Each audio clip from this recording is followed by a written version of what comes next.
It was the first Malayalam movie which spoke about mental health. Hello, welcome everyone. I'm your host and host Dr. Deepika for today program. Welcome to the live session of When India.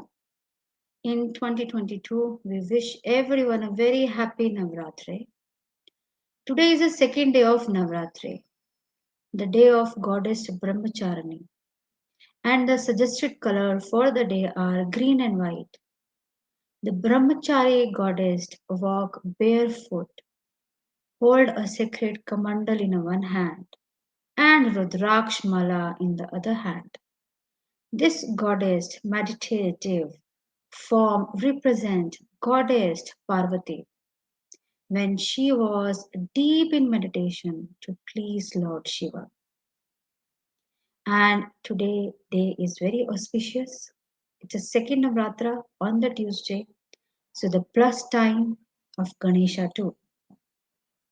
And before starting our session, I would like to remind you that When India Award are scheduled for November 19th, 2022, and the first round of registration is now open. If you haven't applied yet, so please do it so now. The link will be shared in the comment section. So I'm your host and host, Dr. Deepika. My venture name is Panchtatva Works. Panchtatva Work is the venture where we will help people to heal psychosomatic disorders. And today's hectic life, busy life, we all are dealing with the stress. We are running out of time. 24 hour is less. But in that running life, with that running things, we are getting lots of problems. Sometimes stress issues, sometimes pain issues, even sometimes now kids getting some problems. So we Panchtattva work team help people through very safe form, and that is naturopathy. Through the naturopathy, through the acupuncture, through the physiotherapy, will help our all the participants. And I am in this field from more than 21 years. I worked in different countries, different part of India, and now with the When, we are here in a Bangalore, and we are helping lots of people. And with the God grace, we are getting lots of good results, irrespective of the age, either the senior citizens, teenagers, working women, working males, or anybody. We are getting really good results without any side effect and without any hurdles. Only what we require? We require your full faith, your full belief, and then we can go ahead together to reach our results. Here I'm waiting for our guest. I think so it's getting a little late. We'll wait. Meanwhile, if somebody is having some questions, they can ask me.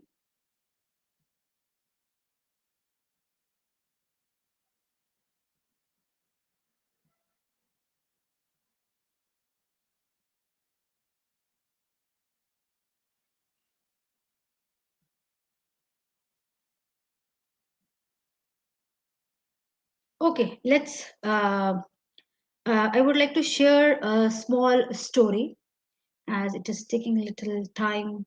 Our host is taking a little time. Maybe I think so the network issue or something. So we'll wait till the time we will share something, some great story. Okay, as I told you, I'm into this field from the last 21 years. So I start my career with Deepak Chopra, Dr. Deepak Chopra, who was the Bill Clinton doctor. I worked with late Dr. K.K. Agarwal, Padma Shri Award winner, and I worked with Shehnaz Hussain. And here in Bangalore, I worked with S. Vyasa University. With the God grace, In this 21 years, I get the chance to work in the different countries. And here, I think so, our host. Okay, so these are few things about me, about my experience. But as I told, we are in a holistic healing and we are helping people with the psychosomatic disorders. And this is in Navratri. So, in Navratri is basically significance to remove the toxins from the body because the seasons change. With the changing of the season, lots of foreign matters comes comes in the body, and these Navaratri actually help us to remove all the toxins from the body through fasting. So we need to consciously work on our diet, we need to consciously uh, work on our postures, and the changing season help us to fight with the different type of virals and bacterias. And the best thing, we all are getting lots of nervousness, lots of anxiety. In the morning, get up for the school, for the office, run. Don't have a time to eat breakfast. So, in a one hand, bread with a one sip of a coffee, throwing on the table, running. This is the normal, common scene in all the homes in the morning. Either it's a male, female kids, college going kids, or anybody. This is the common scene is happening in everyone's life. So here I would like to suggest work on your breathing whenever you get time. Either you sit in a bus, train, metro, cab, or you drive. Go, sit. While going towards your office, school, college, take deep inhalation, exhale completely. It will balance your stress. This is the first step. Conscious breathing. Breathe, breathe, breathe. Consciously breathe. Breathe in and breathe out. If you do like that, at least some percentage of the stress will come down immediately. For example, if you're going to present a presentation in front of your seniors, board members, or a client, everyone feel nervous. So before that, breathe completely in and out. You will feel little relaxed because in the stress our mind contract, and once we will breathe in and breathe out, our mind and the muscles relax. So that really gives a good benefit. And here I have a one announcement. As the Navratras are going on, it's a second Navratra. On 2nd of October, we have two occasions. One Gandhi Jayanti, and the second is Navratra. Okay. On the 2nd of October, I'm going to organize a very powerful meditation of Mata. So we will come and we will come online, or maybe we will share the Google Meet link with you. Will inform you shortly, and that you can join and take the full blessings of Mata on that day. Hope you people will like that.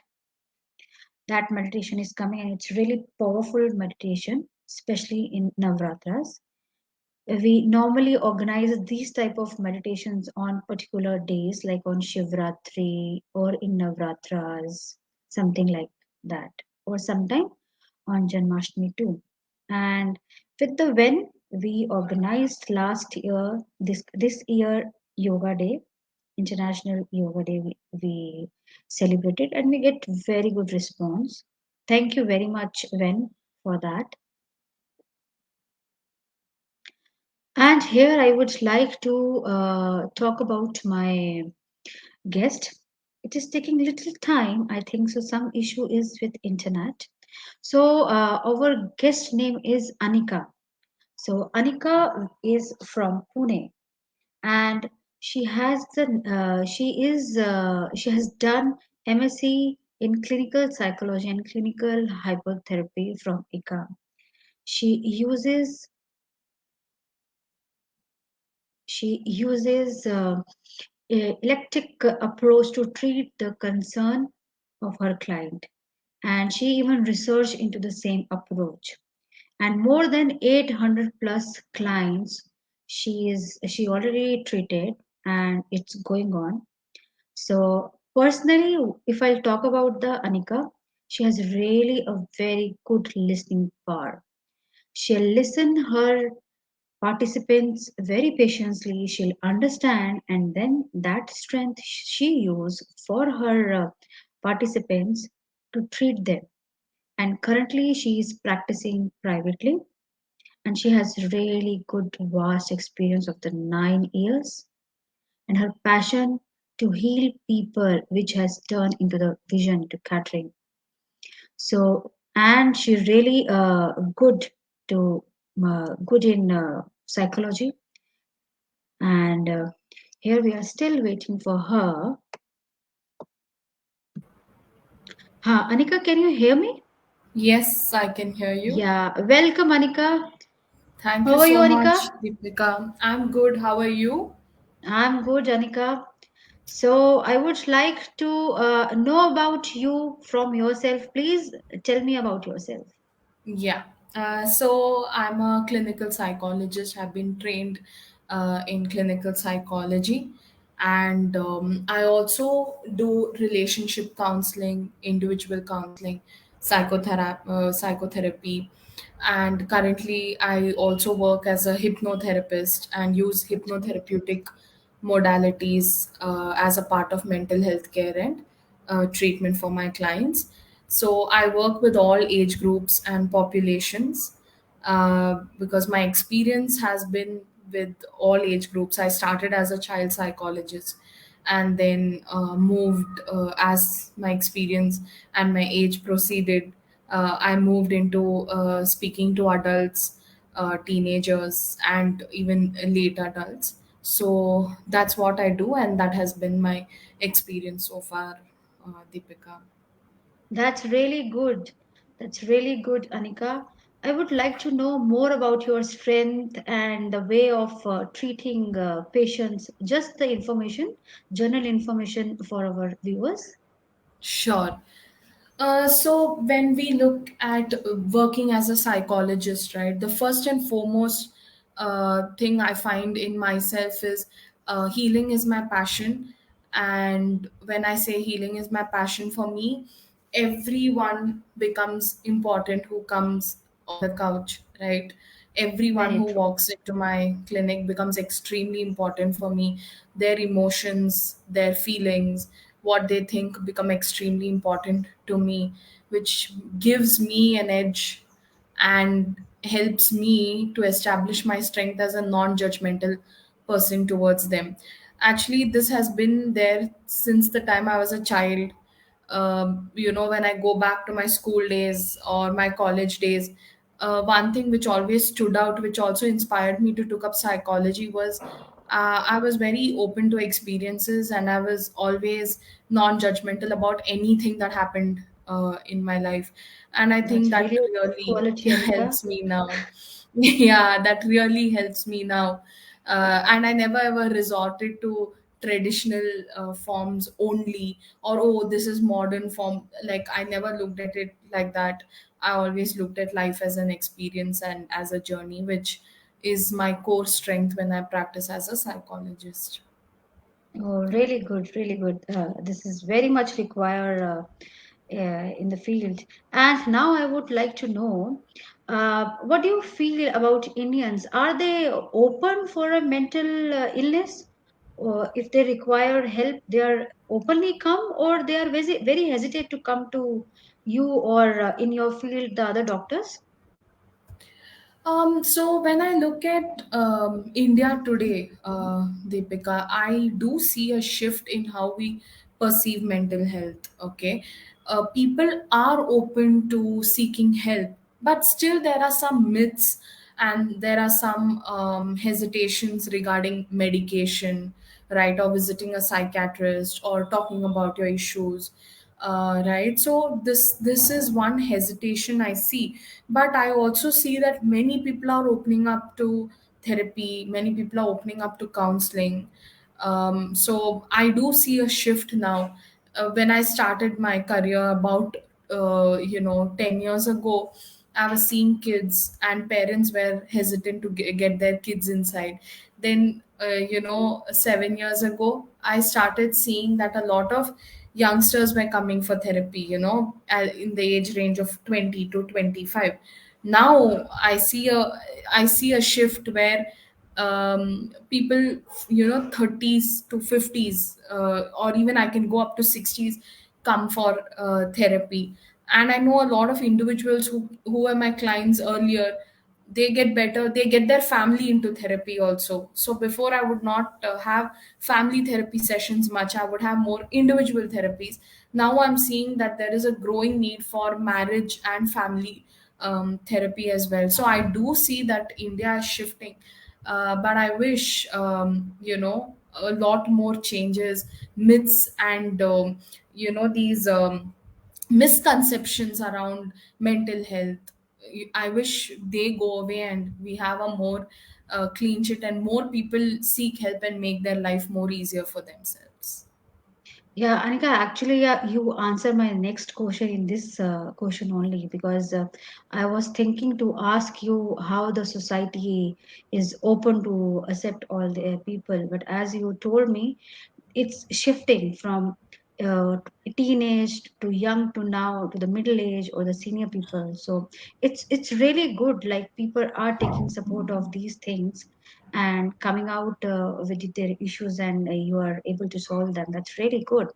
So uh, the next thing I would like to ask you, yeah, yeah. yeah, you want to continue? Please, you continue. No, I'd like to add to a point. Actually, that's a very interesting question that about society. I'd like to just add in one more point that you know abroad, we the main aim for them is to integrate people back into the society, right?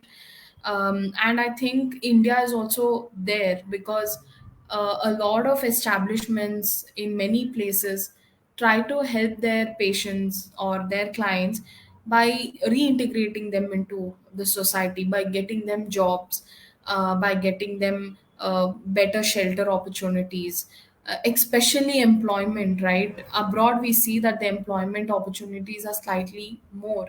And now I can see many places are actively involving in helping people get occupation. And I think that is a major thing, that is a major shift, because then you'll see that the well-being of the society increases, sensitivity about well-being or mental health well-being increases, sensitivity towards these clients who've been going through this increases. So they are not ostracized out of the society, they are more inclusive in the society. So it's a beautiful point. Even the question that you wanted to ask about how society is taking it, yes, awareness about mental health is one thing, but how society also includes these things become another topic altogether. So that's the thing I wanted to add to the question. Yeah. Good, thank you very much. So I would like to know more how you can. What do you think? Like young women should who start their business. What tips or advice would you like to give to them? Um, so, when I started off, right, I just concentrated on one thing, and I will talk out of my experience. I just looked at, if a client walks into my clinic, or if a client walks up to me, what is the best I can do for that person? And that's all I concentrated on, and that's all I concentrate on even currently, and will continue doing so, because money will come. Money will come, you will make money, but what you have at hand is a service or a product you're willing to offer. So put all your might, put all your grit, perseverance into bringing the best out of that service or product that you are offering. Once you are the best at what you do, then nobody will go anywhere else, they will come to there is no escaping you, there is nobody else that they will go to. You will be the best option for them. First blend it, see what others are offering, what you are willing to offer, and then concentrate on whatever you are offering outside. I think that is the secret formula to any entrepreneur there. Uh, who inspire you, Anika, and why? So it's actually a very nice question you've asked me, and a lot of my friends know this because in every party I go, there is this glamour about being a psychologist. Oh, you're a psychologist. Can you read my face? Can you tell me what's wrong with me? Right? So I was 4 years old when this movie called Mani Chitra Tara released in the theaters. It's a Malayalam movie, and it's again made in many languages now. It's made as Chandramukhi, it's made as Aptamitra, Bhul Bhulaiya, right? Many versions, many languages have redone it, but it was the first Malayalam movie which spoke about mental health. And I went with my grandmother and my grandfather to watch it in the theater. And when I went there, while I was watching that movie, I just told my grandmother that one day when I grow up, I want to be like this Dr. Sunny Joseph, who's helping out people who are in distress. Right? In that movie, they talk about childhood trauma, how childhood trauma affects your adulthood. Right? Correct. So Mhm. it really inspired me. And when I grew up, by God's grace, I fell into the bracket exactly. I became a psychologist, and there was no turning back once I became one. So yeah, that movie inspired me. That need for sensitivity in this world, that you give that space and time to somebody else to be their authentic self and walk out feeling like one person accepts me. That gratification actually inspired me to become a psychologist. Oh, that's really great. One movie can inspire you like this, and Change. we Yeah. are actually having a really good, talented Anika in our society because of that movie. So thanks to that director and the story maker. Okay. So sweet of you, Deepika. So sweet of you. Yeah. Yeah. So any message would you like to give to our viewers? Be authentic. Just be authentic. Be you. There is no other person made like you. If you just be you, the universe will make everything else better. Authenticity will breed authenticity. So it's a ripple effect. So just be you, and everything else will be taken care of. Yeah, that Oh, is my message to my viewers. that's really lovely. That's really lovely. Believe in yourself and don't compare. That's really lovely. Thank you very much, Anika, for today's session, for your tips and for your inspiration. Thank you very much, everyone. Thank you very much, audience and Anika. Once again, we will wish you a very happy Navratri. We will be back tomorrow at 4 p.m. with the other guest and with the other host. Thank you very much for attending Thank you, and Deepika, appreciating and knowledge. thank you for this initiative and having me over. Thank you so Thank much. you very much to the Happy Ven to give Navratri. us the platform and we can come and speak about all these things. Thank you very much, Anika, Ven, and the audience. We would like to wrap up now. Yeah. Thank All you. right. Thank Bye. you. Bye.